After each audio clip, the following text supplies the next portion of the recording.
we like to offer an off-term roadmap and a framework. Our framework is to prove our points under the glass of reason and ultimately ethics and morality. How many lives will we save? Our contentions describe the need for a better environment, a clean energy transition, and useful revenue usage. Judge, without further delay, please start my timer. 3, 2, 1. Contention 1, environment. The U.S. should adopt a carbon tax because the environment must be protected. But from what is the environmental protection? The answer is carbon. The U.S. Environmental Protection Agency reported that in 2021, the U.S. emitted 6 billion metric tons of carbon into our environment. These carbon emissions contribute to greenhouse gases, impacting our world and people drastically. According to Harvard University, over 8 million people each year die as a result of these emissions. And 18%, that's right, Judge, 18% of these deaths are from the waste product emission of fossil fuels. Also as important, greenhouse gases are the main cause of global warming. The problem is clear, and the solution can be too. According to the International Monetary Fund, implementing a $35 carbon tax per ton of CO2 would decrease annual emissions by 27%. Furthermore, according to the Energy Policy Institute at the University of Chicago, a well-designed carbon tax would encourage businesses and consumers to find more cost-effective strategies to reduce fossil fuel consumption, ultimately reducing emissions on a larger scale. Preserving our ecosystems, protecting biodiversity, and mitigating extreme weather events are all vital outcomes of this crucial policy measure. The carbon tax will reduce greenhouse gas emissions, ultimately saving billions of lives while also reducing rates of global warming. Contention 2, a clean energy transition. A carbon tax provides an economic incentive for innovation, compelling major companies to invest in clean energy sources. The 2021 carbon emissions totaled 12 million metric tons. It is absurd that the U.S. emits so much carbon. Our nation is in need of dire change, but the reward of cleaner air is not enough to encourage change. Instead, the focus should also be on money. Times are changing. The carbon tax is what we need to take a much-needed step into the future decarbonized world. In fact, the work of the International Monetary Fund has shown that a carbon tax will encourage the pursuit of renewable energy, specifically that companies will be compelled to turn to other sources of energy to compensate. This means that by placing a price on carbon emissions, we are encouraging industries and individuals to seek greener alternatives. Ultimately, this will drive innovation and significantly curb our reliance on fossil fuels. Renewable energy is the only viable way to resist carbon emissions. But Judge, just saying this will happen does not warrant this will happen. Let's get to the evidence. The Columbia University report admits that in addition to a 47% decarbonization in the U.S., 41% of companies will switch to clean energy. That's right, Judge, 41% of companies will switch to clean energy. But our opponents may ask, where will the funding for this come from? And this leads us to contention 3, useful revenue. Our third contention is that a carbon tax will generate useful revenue. Imagine the possibilities of using the revenue generated from carbon tax to invest in clean energy infrastructure and bolster greener initiatives. Most experts suggest that a tax around $25 per ton of CO2 would raise approximately $125 billion annually as per the suggested tax. Let's keep this in mind. That's enough to feed 47 million people for a year, enough to power 8.3 million homes, and more than enough to help the poor. The funds raised can be channeled into research and development of renewable technologies, creating jobs and economic opportunities in the burgeoning green economy. All governments of carbon tax countries are using this revenue to invest in climate mitigation programs or in lowering taxes for low-income people. The significant revenue raised from a carbon tax can be used for governments to counteract economic harm caused by higher fuel prices. For example, governments could use the carbon tax to increase personal income and payroll taxes of those below the poverty line. Moreover, these investments will have a compounding effect, curbing emissions and boosting our economic growth and global competitiveness in the emerging clean energy market. There is no telling the immense possibilities that this generated money can do for our nation and the world. This revenue would help all generations of citizens, especially the poor and the future ones to come. Judge, the former President Barack Obama famously stated, "We're the first generation to feel the impact of climate change and the last generation that can do something about it." This issue is everywhere. We cannot run away from it. Wherever we look, wherever we turn to, it will be there. Because this isn't just for the USA. This is for the entire world. Opposers of the carbon tax, indirect or direct regardless, will contribute to the neglect of our environment. None of us will be free from such neglect, and the opposers of the carbon tax will not only be burdened, but guilty. So Judge, save us, save our environment, and please vote for the pro side of this debate. Thank you for your time.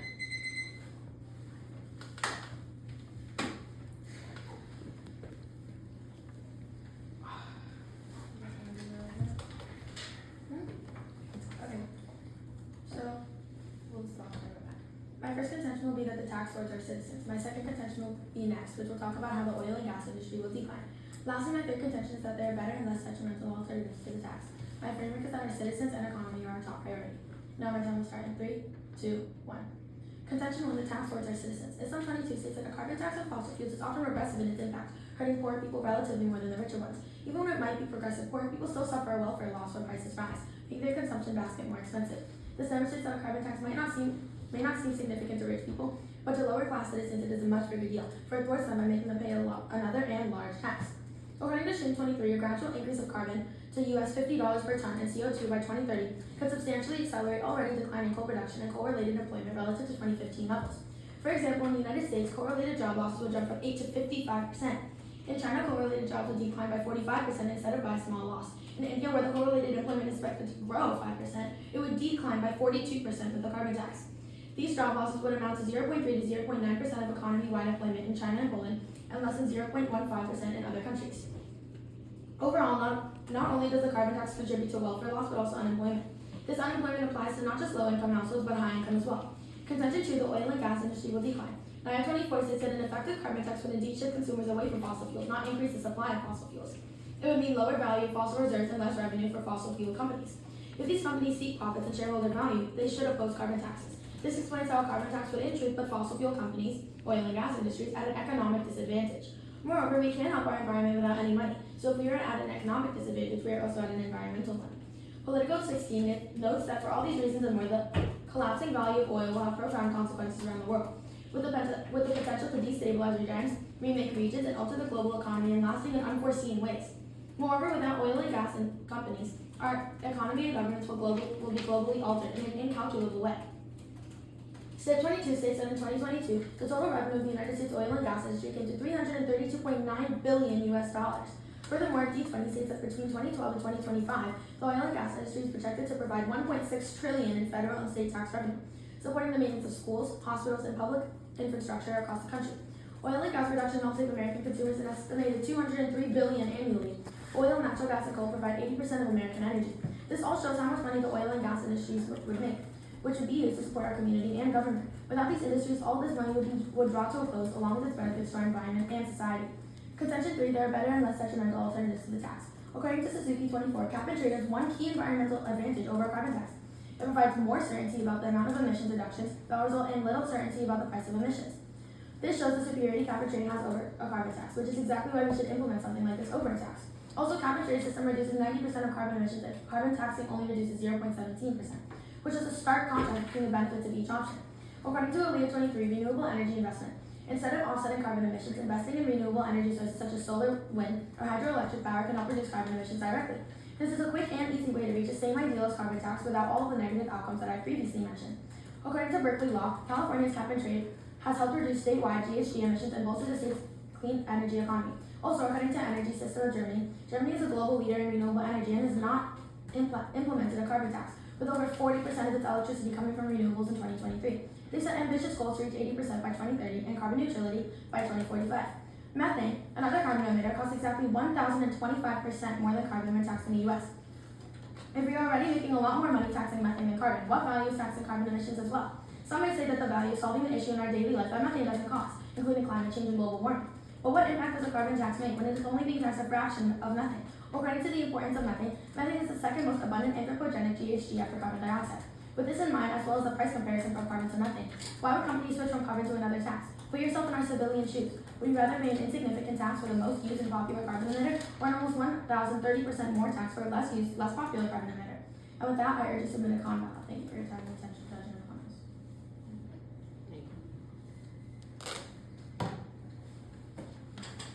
Does anybody want to use that? No. Alright, no.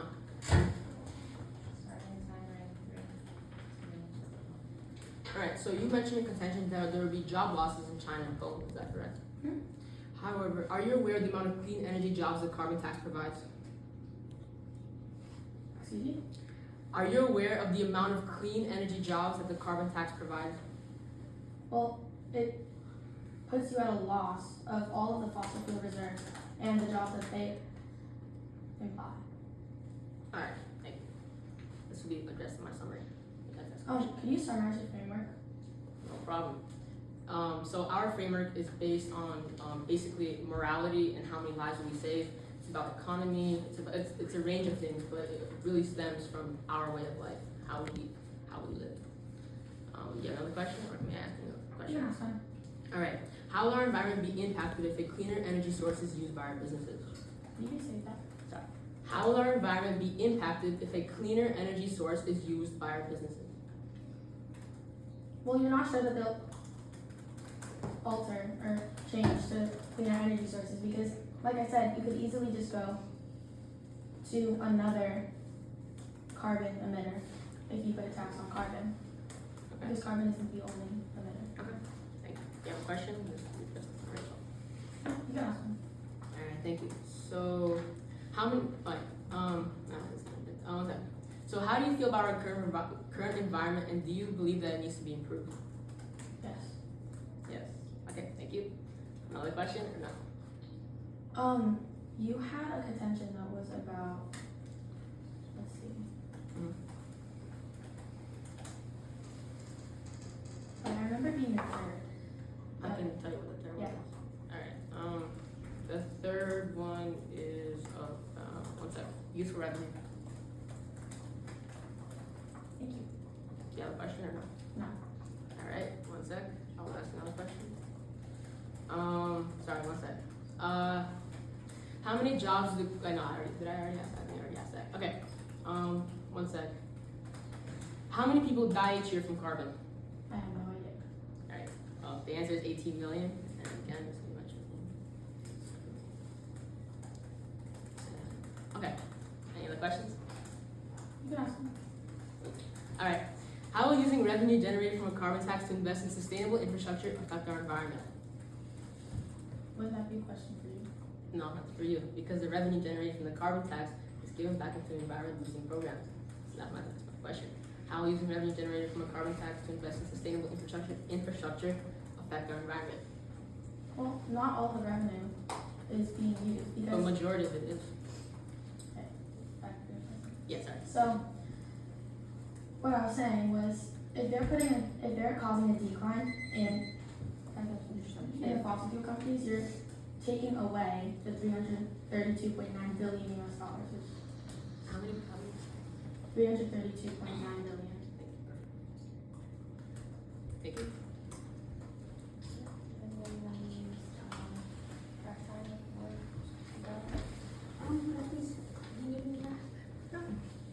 Oh, it's you. Sorry, I didn't know.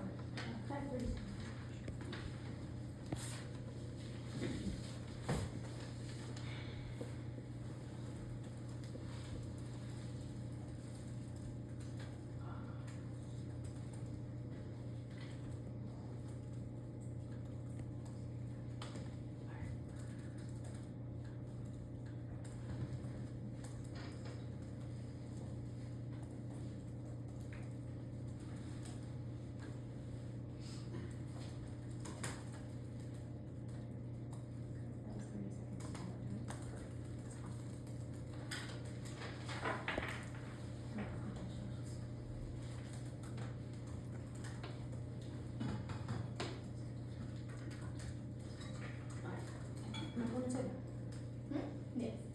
Judge Lee, Yes. Beckles, would you please begin the time? 5, 4, 3, 2, and 1. Hello, judges. First of all, let's signpost. Our opponents first claim that the carbon tax will hinder the economy and industries in America. At this point, it might present a valid concern if it were probable. Now, the Organization for Economic Cooperation and Development estimates the effect of energy prices and carbon taxation on firms as environmental and economic performance. The figure shows that even though a 10% increase in energy prices causes a decline in energy use by 6% at the firm level, this increment has no effect whatsoever on net employment at the industry level.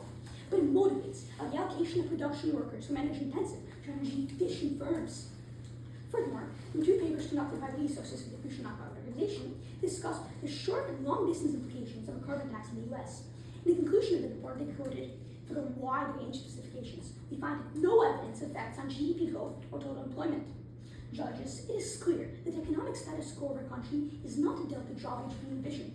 We should not deface an environment based on an argument that is simply not true.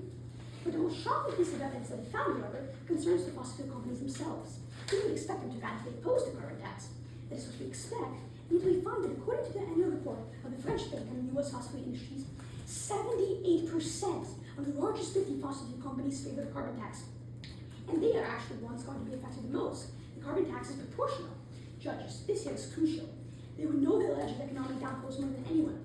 Arguably, the word is some of the most prized, and the fact that they are on board shows that we have little to fear from the economy. Now, judges, our opponents also argue the carbon tax will disproportionately affect people under the poverty line. Well, let's eventually fall on that statement. The number of people who die every single year from carbon-related issues is disproportionately clustered below the poverty line. The clocks already peaked.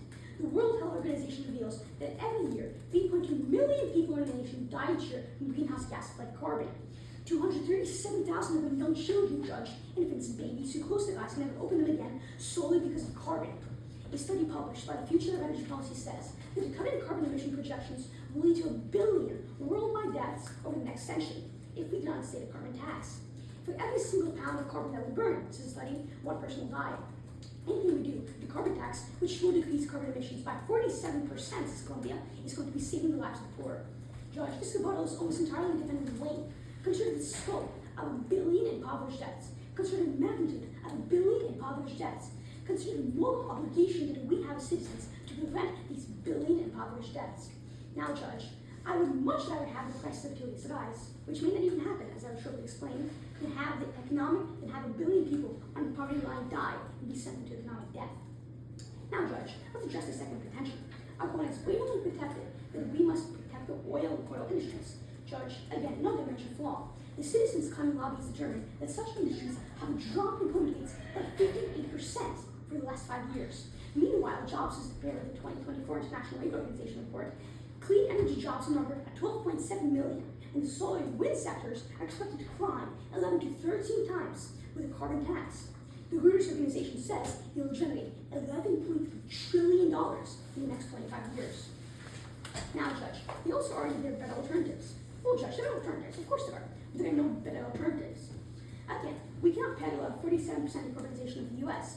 with Columbia University, but many other plans can be effective. So now let's turn to efficiency. No plan is as efficient as the carbon tax. The David Suzuki Foundation and cross-examination of the carbon tax with the cap and trade plan says that the benefit of the carbon tax is that it can rely on existing administrative structures and be implemented in just a few months.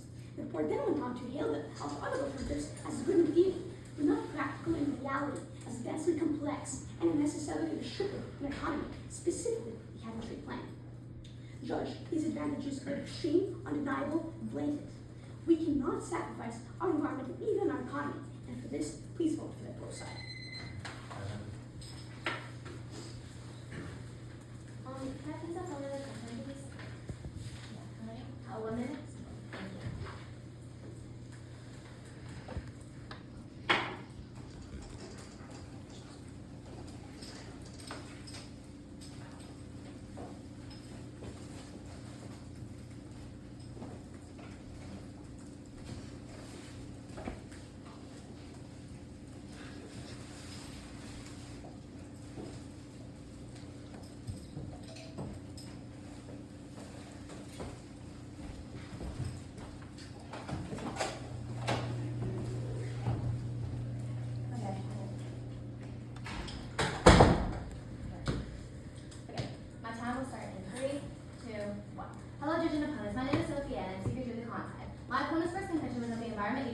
But lowering emissions will do little to affect our economy, and in fact, it will only increase welfare costs, harming more people than it should.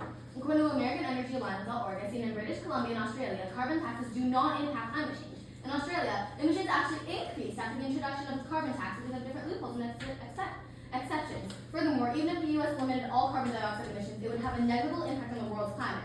Thus, according to EPA's own model, imposing a carbon tax in the U.S. will have next to zero impact on the global climate. It would, however, severely damage the American economy. Consequently, lowering emissions truly does not affect our environment as much as the tax is hoped. Moreover, according to blogs.worldbank.org, a carbon tax on fossil fuels is often regressive in its impact, hurting poor people relatively more than richer ones. Even when it might be regressive, poor people still suffer a welfare loss when prices rise, making their consumption basket more expensive. When you increase prices on some things that are necessary for living, such as electricity and heat, people who are already less fortunate end up falling farther and farther below the poverty line. At this expense of falling behind, our national economy is not improving, making the disparity between the rich and the poor larger.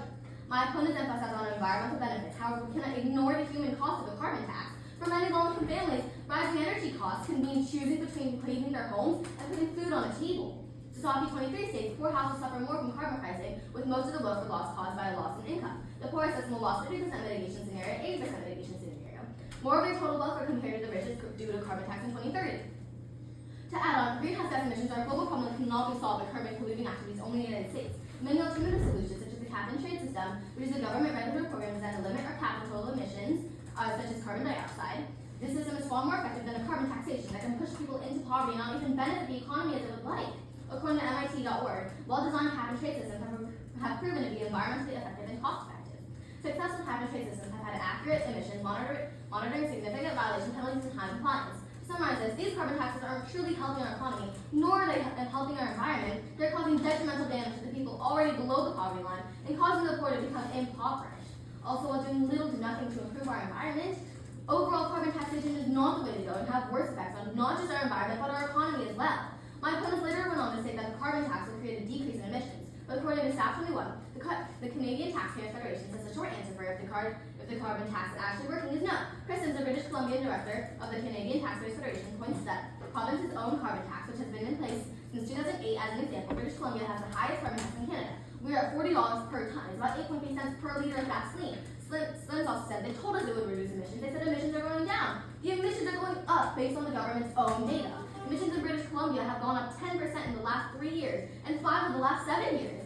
So truly, is the carbon tax really working according to data? Our opponents later will adjust the amount of revenue. However, carbon tax revenue projections are often proven unreliable. This is due to the fact that they depend on fluctuating energy prices and emission levels. Let's weigh the economic burden. Carbon taxes disproportionately impact low-income Americans who spend a larger percentage of their income on energy. Studies by the Institute on Taxation and Economic Policy show that the lowest 20% of Americans could bear a significant financial burden, potentially exacerbating existing inequalities. Is it right to have some of the most vulnerable among us have to deal with this burden solely for revenue generation? We must explore other, less aggressive options for generating revenue. Increasing taxes on high-income earners, eliminating corporate loopholes, and investing in green industries with job creation potential offer fairer and more substantial fiscal solutions. My opponents will later address our responses in Crossfire this summer. They asked us if the environment needs to be changed, and we said yes. The air in our world is already polluted to the point where it is already a health issue. Just because a carbon tax could prevent more carbon from going out in the air, it does not change the fact that there's already so much carbon and other harmful gases in the air. That is when our alternatives come in. A carbon tax might be a brush stroke towards a cleaner future, but it doesn't erase the grim reality of our present air quality crisis. The environment state is not a good place right now, which is why we need the alternatives to a carbon tax that is not effectively working. Thank you, judges, for your time and attention.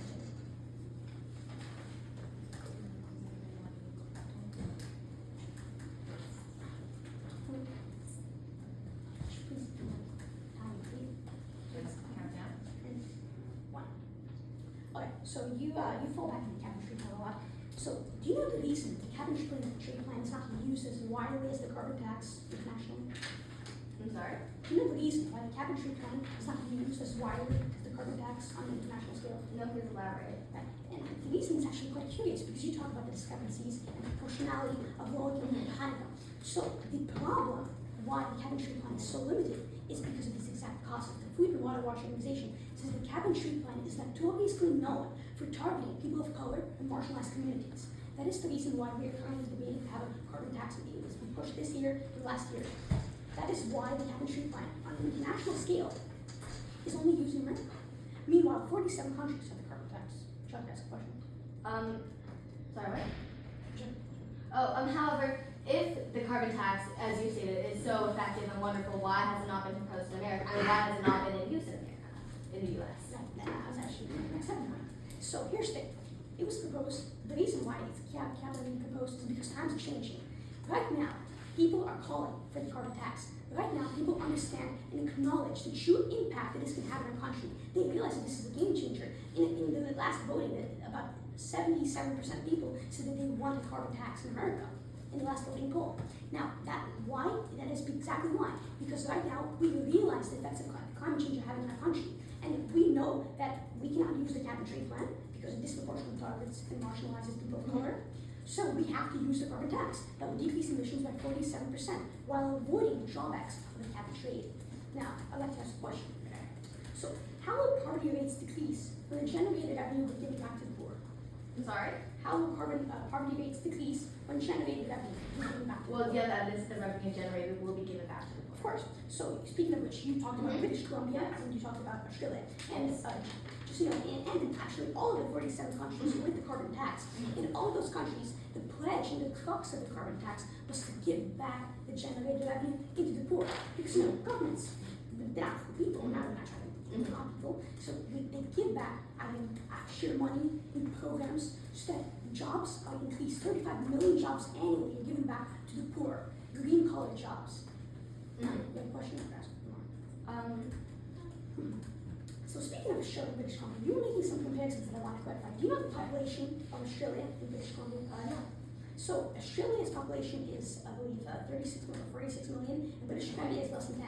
Okay. That's a bit of an issue here because they're not comparable at all. America's population is over 330 million.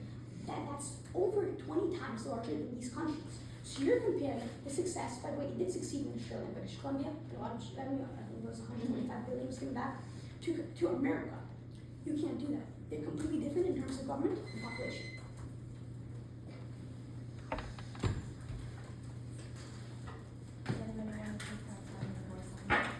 Yeah. How much time do we have? You guys have 3 minutes and 30 seconds. Can we use 30 seconds?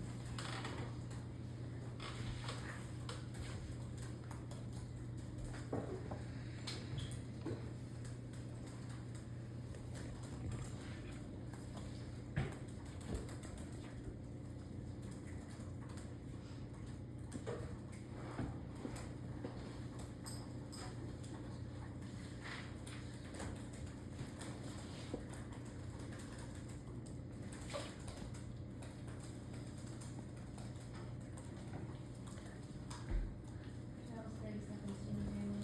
Yeah. 31. 30 more seconds? Maybe.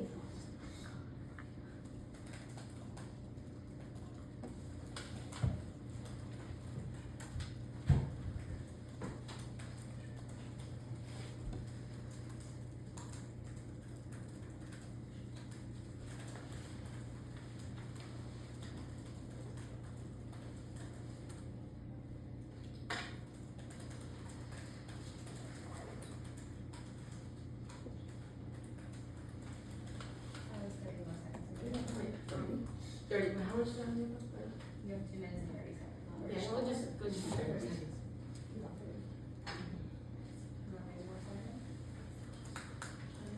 Just again. Probably you guys ready?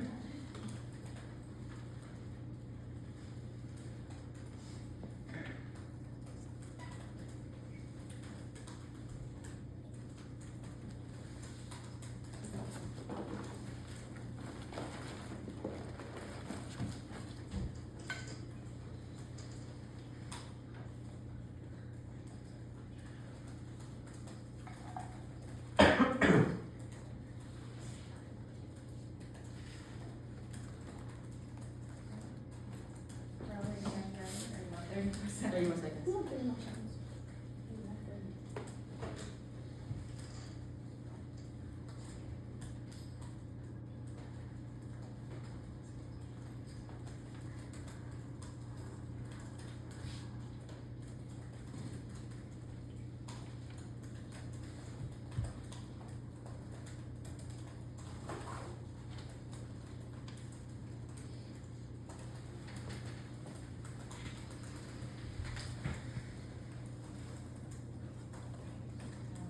Okay. Yeah. Yeah.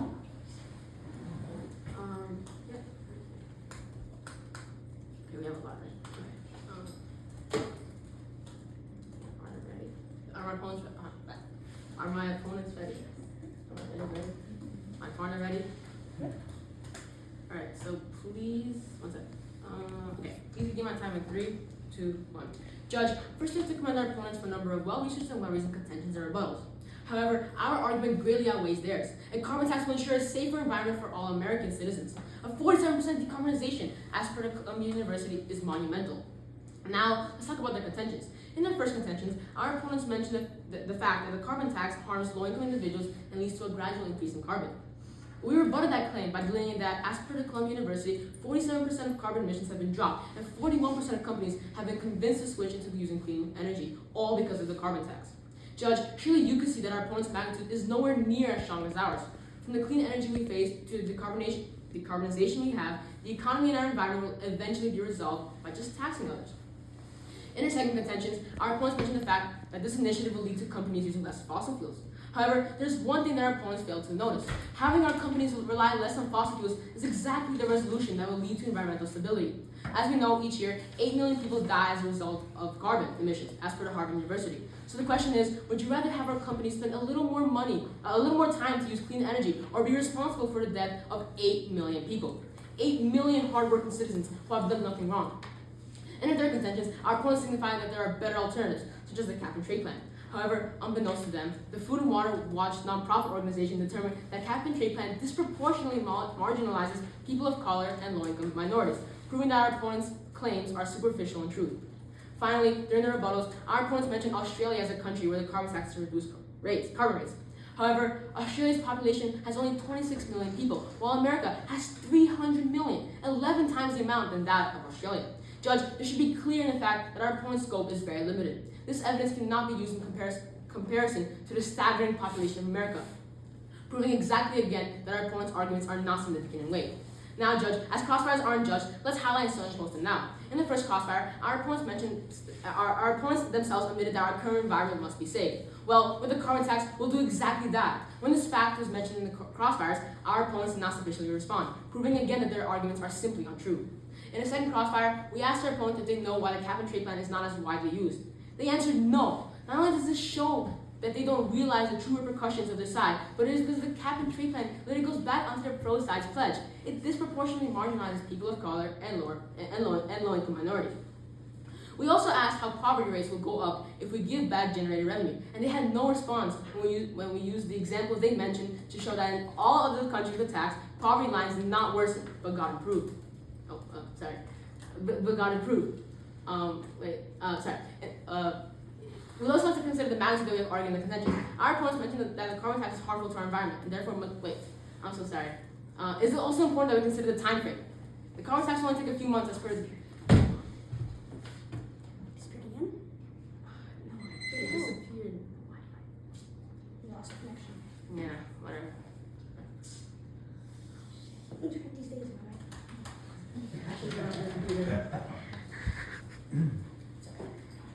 Back, Robin? Did it come back? Well, now I got it back. I'm like, Do you want me to use my hotspot? to You want me to use my hotspot? No. Yeah, this person is called hotspot.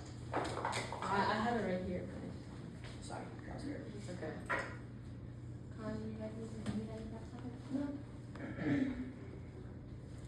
My time will start in 3, 2, 1. Good afternoon, Judge and opponents. To mitigate the result, the U.S. federal government should adopt the carbon tax. We went off scope because of all the people who struggle through poverty, welfare loss, and unemployment from the carbon tax. We went on magnitude because of how many severe disadvantages we would be at with the tax, economic and environmental. We went on time frame because any other alternative to enforcing a carbon tax, like a cap and trade system or renewable energy investments, take up much less time than a carbon tax and have the same positive effects without the negative ones. Carbon tax can take many years to work, as you have to study the results of different tax amounts and adjust them to meet the standard. However, something like the cap and trade gives you immediate data on carbon results and emissions. We went on reversibility because once you face the outcomes of the carbon tax, it will be too late to reverse it. We went on moral obligation because think of all of the people that are being put in unlawful positions because of this tax judge. Think of all the parents who lose their jobs, the economy vanishing around us. And when our economy vanishes, so will the environment. Judge, is it really our obligation to harm what matters to us most? The consequences are dire. In reality, our obligation is that as members of this community, we have to protect our people and their priorities, environment and economy. Because without one, we can't have the other.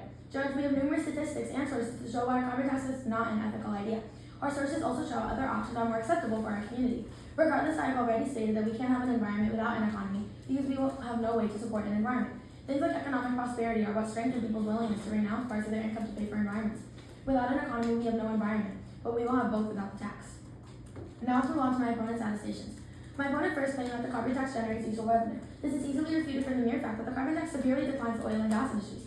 Fossil fuels make up $332.9 billion USD for the government. Across the years, $1.6 trillion USD from fossil fuel companies was reallocated to schools, hospitals, and public infrastructure around the country. If implement the carbon tax and lower fossil fuels, we would be jeopardizing all of these funds and losing revenue. Judges, think of the children in these schools. Think of the injured, the dying in these hospitals. What will happen to them at the loss of $1.6 trillion? My opponents also brought up that the deaths caused by carbon dioxide outweigh the negative effects of a carbon tax. However, how are we saving said lives when all we are doing is taking their money, depriving them of basic necessities? Moreover, my opponent failed to provide examples of people actually being harmed by carbon dioxide, only shared his inference on the idea. To continue, my opponent was arguing in his rebuttal that 78% of the largest fossil fuel companies favor the carbon tax. But this is because they aren't aware of the jobs they will lose, of the funds that would vanish, and the lives that would be affected by this. Lastly, my opponent said that there is no plan as efficient and beneficial as the carbon tax. However, carbon taxing has to be monitored and altered for many years until it reaches its goal. This is a stark contrast to an alternative like the cap and trade system, which gives you immediate data and results. This will benefit our society and environment much quicker than the carbon tax ever would. Moreover, while carbon taxing harms low-income households economically, the cap and trade system only puts a cap on the amount of carbon you are able to emit. My opponent also said that the cap and trade is notoriously known to target marginalized communities. However, my opponent never said how or where this action has been seen. Lastly, my opponent told me and my partner that we shouldn't compare the outcome of a carbon tax in British Columbia and Australia to that of the US due to the difference in our populations. However, immediately after they went on to say that we should introduce the carbon tax in the US because it has succeeded in said countries, which directly refutes their own point of comparing the two. Thank you for your time and attention.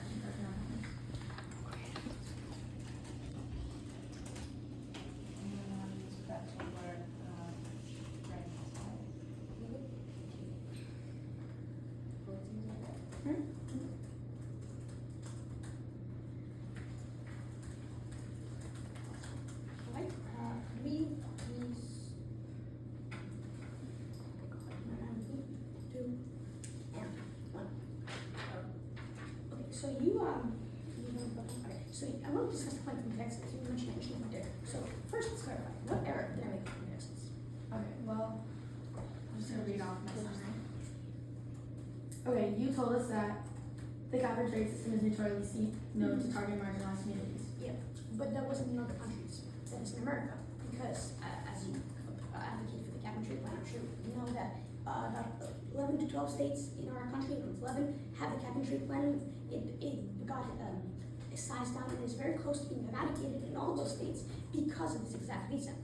Then you told us that we shouldn't compare the outcome of a carbon tax in British Columbia or Australia to that of the US due to the difference in our populations, correct? And then you immediately went on after that to say that we should introduce the carbon tax in the US because it has succeeded in those countries. So I don't know. I believe I'm sorry. I think you misconstrued what I was the point I was trying to get at. Right? So here's the thing. I wasn't trying to you work there, so we should do it here. We can't compare. If you're already talking about comparisons, which we shouldn't do, we shouldn't even be comparing successes in other countries because other countries are smaller. But if you're already going to be talking about comparisons, then you should know that in all of the countries that we have compared or that have carbon tax, it worked. 47 countries have a carbon tax, and every single one of them, the revenue has been raised by at least $125 billion, and it has been decarbonized from 20 to 90% in countries like South Africa. So what are you implying with that? I'm If implying not, that we should introduce it in the US. I'm sorry. If you're saying that you're not implying that that is why we should introduce the carbon tax to the No, I'm US. saying we shouldn't be looking at other countries, but if you start looking at other countries, these are the realities. So what else would you be implying? Sorry. Why would you bring up that point? Like, what? Well, if you're already talking about comparisons, which we shouldn't be talking about, I wanted to let you know. Now, you have a question? Okay, that's my one. You asked them. Okay, so why do oil and fossil fuel industries need to be protected so badly? They're falling 58%. You're talking about, we're losing some jobs, but why? They're falling 58%. In fact, okay. So, again, another statement of the carbon tax is to reverse the effects of economic decreases. It's going to be feeding 35 million jobs for the poor per year. That's annually. Now, with a $50 tax, we're going to be raising revenue by $300 billion a year. $300 billion. And in 10 years, it's going to be $4.87 trillion. That's what the pro side is arguing for. They're arguing for these economic increases. So you're saying you're going to increase it by 300 billion each year. We're saying that it's going to decrease each year by 332.9 billion. Okay, well, conflicting evidence, it happens. But here's the thing. Your point, 333 billion, the carbon tax will decrease it. Again, I don't like to use, we shouldn't be using comparisons. But since we don't have a carbon tax model in the US, You could finish your point. So the only way we can possibly know that our statistic was gathered from the carbon tax models, the sub-models, the regional models that have been transpired in the US. But since we don't have a nationwide, which we're talking about, we would have had to compare to other countries. And again, we shouldn't be doing that. If we are, it works, but we shouldn't be doing it.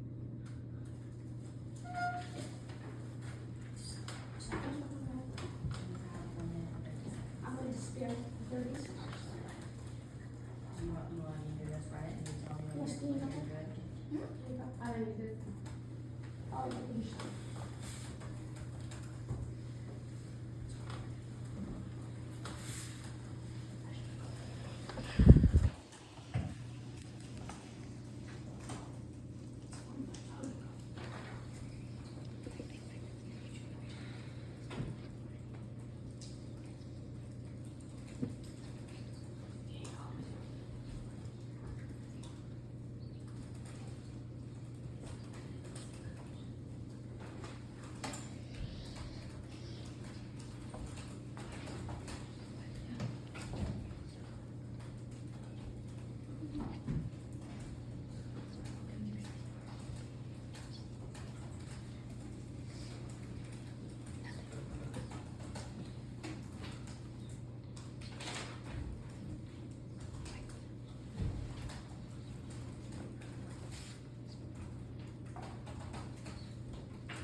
You got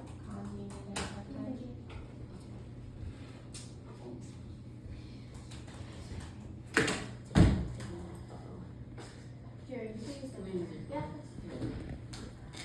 I'm still having this board.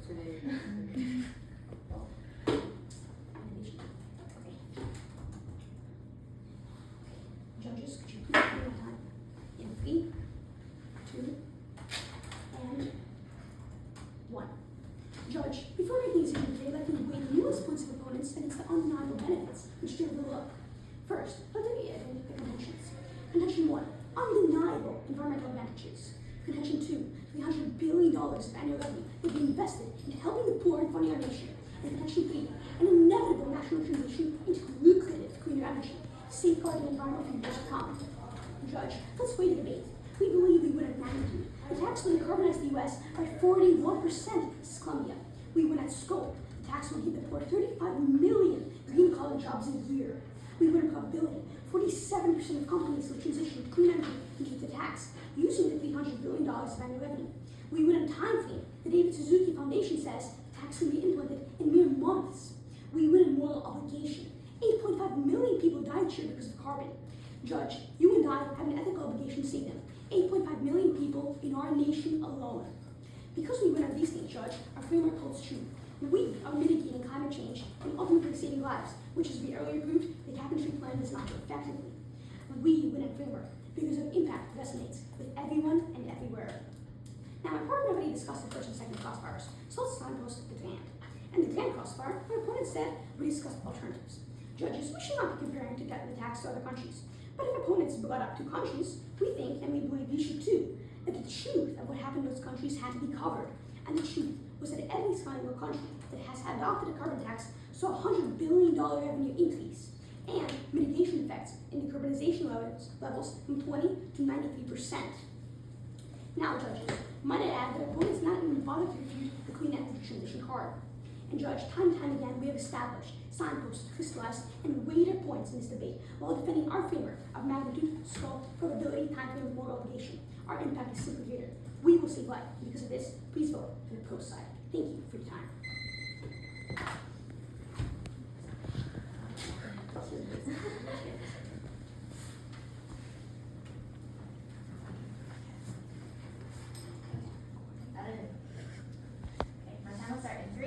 2, 1.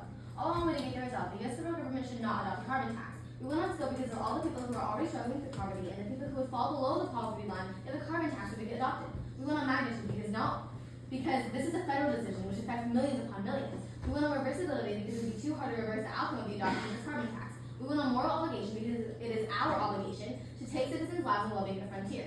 We will not time frame because for a carbon tax to truly help carbon emissions and mitigate global warming, it would take many, many years. However, alternatives are much faster and more effective than the direct carbon tax, with many pernicious consequences. Judge, please take into consideration the people who will be taking a fatal decline in social class because of this taxation. The low-income families that try their very best to provide for their families, but nevertheless will never be able to catch up as the fortunate become the less fortunate, and the families in poverty sink deeper and deeper as the poverty line rises. Think about how the side effects of this tax can not only destroy lives, but further destroy the economy as alternatives can be much more helpful and effective. Cap and trade reduces 90% of carbon emissions, and carbon tax reduces 0.17%. The difference there is immense. Judge, you must take recognition that this is a federal nationwide decision, and the U.S. government's decision will affect all of our 332 million American citizens. While it may help a select few of our citizens, many will face new challenges as a result of this tax. Over 11.5% of Americans are below the poverty line, but my opponents have very little care for these citizens. My partner and I have been able to provide numerous statistics to show that the adoption of a carbon tax could only harm the community and economy more, contrasting the original aim of the carbon tax. My opponent's case was mainly relative to unrealistic goals that will require drastic measures beyond even the carbon tax to implement. Whilst ignoring the side effects and consequences of this carbon tax not only allow low-income families, but to the U.S. as a nation. My opponents then went on to tell us not to compare to other countries, but when we asked if the revenue was to be given to the poor, they said yes and used a comparison from elsewhere. All in all, when they gave the result, the U.S. federal government should not adopt a carbon tax. This is because the adoption of a carbon tax could increase welfare loss and the oil and gas industry would decline. My opponents take very little care to the low-income citizens of the U.S. and can further result in damage irreversible. Me and my partner have been able to answer a few of our opponents' points that provide the strongest contention to rebuttals. Therefore, I urge you to vote to calm down. Thank you for your time and attention. It is amazing. Oh my god.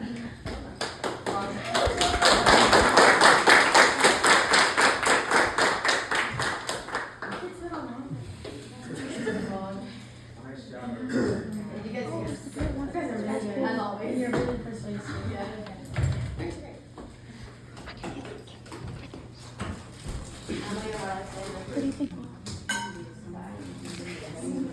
Can you stop coughing so loud? Yes, Were you choking on your sisters or something? 'Cause I don't know what was happening. 4 times. Yeah, I pretended something happened and after I was like,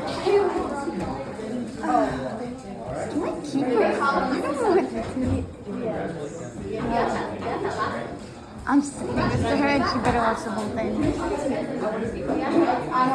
And I may or may not have. you guys are so good. Oh, she sent it to me. Just send it to me. Okay. Everyone,